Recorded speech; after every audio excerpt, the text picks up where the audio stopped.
আমাদের কার্যালয়ে তিনি দায়িত্ব পালন করে যখন বের হচ্ছেন সে পেটোয়া বাহিনী তাকে গ্রেপ্তার করে নিয়ে যায়। তারপরে সাজানো ট্রাইব্যুনালে মিথ্যা মামলায় মিথ্যা সাক্ষ্যের ভিত্তিতে সেই ফ্যাসিস্ট স্বৈরাচারী হাসিনার নির্দেশে অন্যায় রায় দিয়ে তাকে ফাঁসির কাস্তে চড়ানোর জন্য চেষ্টা করেছিল।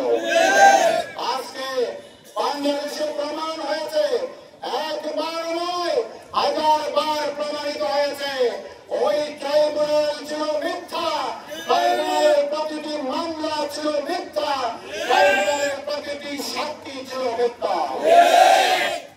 আজকে এই অবৈধ ট্রাইব্যুনালে অন্যায় মামলার সাথে যারা জড়িত ছিল, যারা আমার বাংলাদেশে প্রমাণিত রিলায়েন্স বন্ধন বাংলাদেশের মুত্তাকি সুপ্রতিষ্ঠিত এই সমস্ত জাতির গর্ব নেতৃত্বগুলোকে একত্রে হত্যা করেছে, এর সাথে জড়িত প্রতিটা মানুষকে প্রতিটা অপশক্তিকে জবাব দিয়ে আওতায় আনা হবে।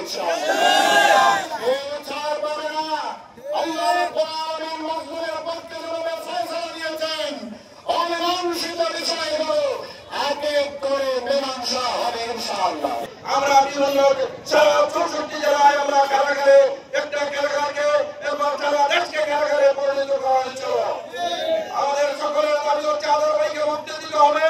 আপনাদেরকে জানিয়ে দিতে চাই, এই আজহারুল ইসলাম সাহেবকে মুক্তি না দিলে আমরা বাংলাদেশ জামাত ইসলামী সরকারের বিরুদ্ধে আমরা কোনো সঠিক অবস্থানের মধ্যে অবস্থানের কারণে সরকারের অবস্থান আরো দুর্বল হবে। আমরা সরকারের দাবি জানাতে চাই, আজহার ভাইকে শেষ করা যাবে না। আজহারুল ইসলাম ভাই শেষ হওয়ার জন্য আছে নাই, জামাত ইসলামীকে শেষ করে দেওয়ার জন্য যারা নির্লক্ষ্য করেছে তারাই শেষ হয়ে গেছে। বলতে চাই, আমরা আছি, আমরা ছিলাম, আমরা থাকবো ইনশাআল্লাহ। আমাদের কেন্দ্রীয় নেতৃত্বকে এরপরে তথাকথিত ট্রাইব্যুনাল গঠন করে ফ্যাসিস্ট হাসিনা সরকার অন্যায়ভাবে আমাদের নেতৃত্বকে ফাঁসি দিয়েছে।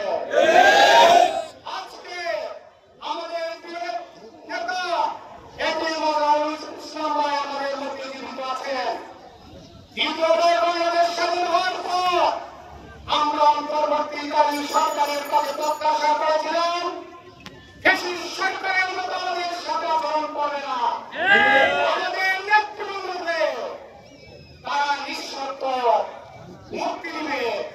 কিন্তু আমরা দেখতে পাচ্ছি 6-6 মাস অতিবাহিত হয়েছে, আমাদের এই প্রিয় নেতাকে তারা মুক্তি দেয়নি। আমরা